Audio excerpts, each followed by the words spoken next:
যায় দেশ তোৰ যায় যায় জাতিটো যায় যায় ককাই ঐ মই হলে ওলালো ককাই ঐ মই হলে ওলালো অ নয়ে হলালে উটি সাগৰলে বব মোক এৰিলেও তুমি স্মৃতি থাকি যাব বন্ধু পাহৰি নাযাবা দেই বন্ধু পাহৰি নাযাবা দেই হাবি বন পচলা নবৌৱাই দোকানৰ মচলা নবৌৱাই দোকানৰ মচলা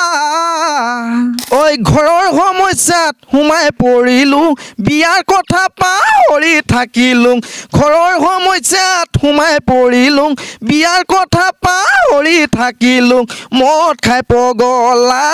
ভাঙৰে ভঙুৱা হাজৰে বলিয়া হলো নমস্কাৰ মোৰ নাম অৰ্জুন মৰাণ মই ৰাজীৱ শদিয়া খুব ভাল লাগে আৰু তেখেত আমাৰ মাজত নাই আজি খুব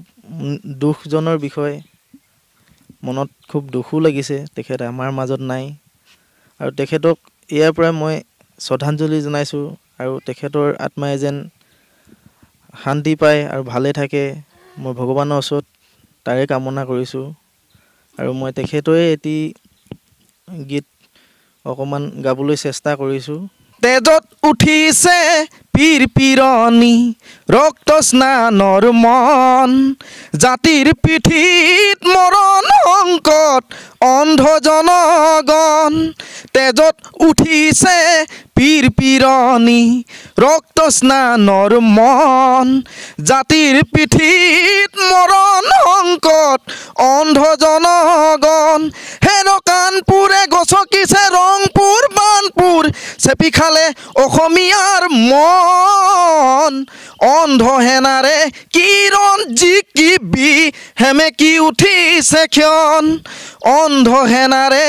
কিৰণ জিকিবি হেমেকি উঠিছে ক্ষণ তেজত উঠিছে পীৰ পীৰণি ৰক্ত স্নানৰ মন জাতিৰ পিঠিত মৰণ সংকট অন্ধ জনগণ তেজত উঠিছে পীৰ পীৰণি ৰক্ত স্নানৰ মন জাতিৰ পিঠিত মৰণ সংকট অন্ধ জনগণ জাতিৰ পিঠিত মৰণ সংকট অন্ধ জনগণ বৰ ঘৰত সোমালে বিদেশী বঙালী ৰজা বহতীয়া হৈ সঁচাই মৰহা মোৰ ইয়াত মই দিনে হাজিৰা কৰি চলোঁ আৰু মোৰ মা দেউতা তেনেকৈ আৰু ঘৰ কিছু কাম থাকে এইবোৰ কৰি তেখেতে যি টি কৰি থাকে ঘৰৰে কাম কৰে বাকী ঘৰ চলোৱা মোৰে দায়িত্ব আহি পৰিছে আৰু মই নিজেই চলাওঁ ঘৰখন দিন হাজিৰা কৰিব হয় দিন হাজিৰা কৰিব যাওঁ আৰু তোমালোকে তামুলীৰ পৰা ইয়ালৈ কেতিয়া আহিছিলা এইটো 1992 চনৰ মানতে এটা মাথাউৰি মানে ভাগি পৰিছিলে চমৰি মাথাউৰি বুলি কিবা শুনি পাইছিলোঁ তেতিয়া ভাগি পৰা অৱস্থাত আমাৰ থাকিবলৈ জেগা নোহোৱা হ'ল আৰু আমাৰ ইয়াত আমাৰ মাৰ নিজৰ ঘৰ তেখেতৰ ককাই হয় মমাই হয় আমাৰ তেখেতলোকে আচলতে ইয়ালৈ আমাক মাতিলে ইয়াত এটা স্থান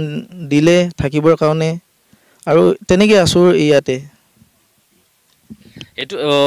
তোমালোকে য'ত আছা এইখিনি মা ককায়েকৰ মাটি হয় হয় হয় আৰু এতিয়া কি ক'বা যিহেতু তুমি ইমান কষ্ট কৰিছা ত্যাগ কৰিছা আৰু অসমৰ জনসাধাৰণক তুমি কি আহ্বান জনাবা যিহেতু তোমাৰ কণ্ঠ ইমান ধুনীয়াৰ আৰু সামাজিক মাধ্যমত এটা কথা কৈছে যে ৰাজীৱ শদিয়াৰ দৰেই গান সুৰ একেই তেনেধৰণৰ কথাখিনি কৈছে পুনৰ অসমবাসী ৰাইজলৈ কিবা আহ্বান জনাবানে হয় মই নিশ্চয় অসমবাসী ৰাইজলৈ মই মোক মৰম কৰিব আৰু চবে আঁকোৱালি ল'ব আৰু আগুৱাই নিব বুলি মই ভাবোঁ আৰু মই তাকে ক'লোঁ ধন্যবাদ জনাইছোঁ অসম ৰাইজলৈ। আৰু এটা কথা সুধো, তুমি যিহেতু বিবাহত আবদ্ধ হ'লা বা তুমি বিবাহ কৰিছা, ক'ৰ পৰা কৰিছা? তোমাৰ এতিয়া সন্তান আছেনে? হয়, মোৰ ছোৱালী এজনী আছে আৰু মই ধুলিজান পৰা কৰিছোঁ, বিয়া কৰাইছোঁ। ছোৱালীজনী কিমান বছৰ? ছোৱালীজনী মোৰ এতিয়া 2 বছৰ 2 মাহ হৈছে। ঠিক আছে, আৰু গান শুনিম তোমাৰ পৰা। হয়, মই এইবাৰ বিহু এটি শুনাব বিচাৰিছোঁ। অ' নৈয়ে সলালে উটি সাগৰলে বব মোক এৰি। নশিল্পী ৰাজীৱ শদিয়াৰ তেওঁৰ গান গায় আমাৰ গাঁৱৰে এজন ল'ৰা। সামাজিক মাধ্যমৰ অতি চৰ্চা হৈছে আৰু আজি আপোনালোকে টাইম এইতে আমাৰ এই গাঁৱৰ এই অতি ভিতৰুৱা গাঁৱৰ এই দৰিদ্ৰ পৰিয়ালটোৰ মাজলৈ আহি যি প্ৰচাৰ কৰিবৰ কাৰণে আহিছে তাৰ বাবে আমাৰ গাঁৱৰ তৰফৰ পৰা ধন্যবাদ জ্ঞাপন কৰিছোঁ। যিহেতু ল'ৰাজন গানটোৰ লগত সৰুৰে পৰা জড়িত আৰু তেওঁ গানত জড়িত হওঁতেই আমাৰ সন্মানীয় ৰাজীৱ শদিয়াদেৱকে লগ পাইছে আৰু তেওঁ গানেই কেৱল চৰ্চা কৰি আজি তেওঁৰ ৰাজীৱ শদিয়া আমাৰ মাজৰ পৰা হেৰাই যোৱাৰ পাছত তেওঁক ৰাজীৱ শদিয়াক স্মৰণ কৰি পেলাই গানবিলাক গাই আছে আৰু অসমৰ ৰাইজে আঁকোৱালি লোৱাৰ কাৰণে আমি ধন্যবাদ জ্ঞাপন কৰিছোঁ আৰু তেওঁক এনেদৰে মৰম দি যাওক আৰু তেওঁক যাতে অসমৰ শিল্পী ক্ষেত্ৰখনলৈ যাতে আগবঢ়াই নিয়াত যে সকলো ৰাইজে সহায় সহযোগিতা আগবঢ়াই যাওক। আৰু এটা কথা ক'ম আমি যে 1992 চনত যে আমাৰ বান বিধ্বস্ত অঞ্চলৰ পৰা তেওঁলোকে ইয়ালৈ আহি সংস্থাপনৰ কাৰণে আহি তেওঁ ইয়াতে বেলেগৰ মাটিত আশ্ৰয় লৈ আছে আৰু এই পৰিয়ালটি অতিকৈ দৰিদ্ৰ পৰিয়াল, অতি দুখেৰে ইয়াৰ এজন জ্যেষ্ঠ ভাতৃ আৰু এজন কনিষ্ঠ ভাতৃ তেওঁ আমাৰ মাজৰ পৰা অকাল মৃত্যুক আঁকোৱালি ল'লে আৰু তেওঁৰ একমাত্ৰই তেওঁলোকৰ চিকিৎসাৰ অভাৱৰ কাৰণে মৃত্যুক আঁকোৱালি ল'ব লগা হ'ল আৰু তেওঁলোকৰ ঘৰখনৰ সমস্ত দায়িত্ব ইয়ে ল'লে আৰু দুখ বেদনা যিহেতু দুজনকৈ ভাতৃ হেৰুৱাব লগা হ'ল। সেই হেৰুৱাৰ পাছতে তেওঁ সংগীতৰ চৰ্চাৰ পৰা কিছু আঁতৰি থাকিব লগা হ'ল। পুনৰবাৰ অসমৰ ৰাইজে তেওঁক মৰম দিছে, এই মৰমৰ দ্বাৰাই তেওঁ যাতে আগবাঢ়ি যাব পাৰে তেওঁৰ সপোনবিলাক আৰু ৰাজীৱ শদিয়াদেৱৰ যোনবিলাক সংগীত যোনবিলাক গীত যাতে এওঁৰ দ্বাৰাই যাতে আহিব লগা প্ৰজন্মই গানবিলাক স্মৰণ কৰিব পাৰে, সোঁৱৰাব পাৰে, গানবিলাক যাতে জীয়াই ৰাখিব পাৰে, এই ব্যৱস্থা যাতে অসমৰ ৰাইজে কৰি দিয়ে তাৰ বাবে আমি অনুৰোধ জনাওঁ।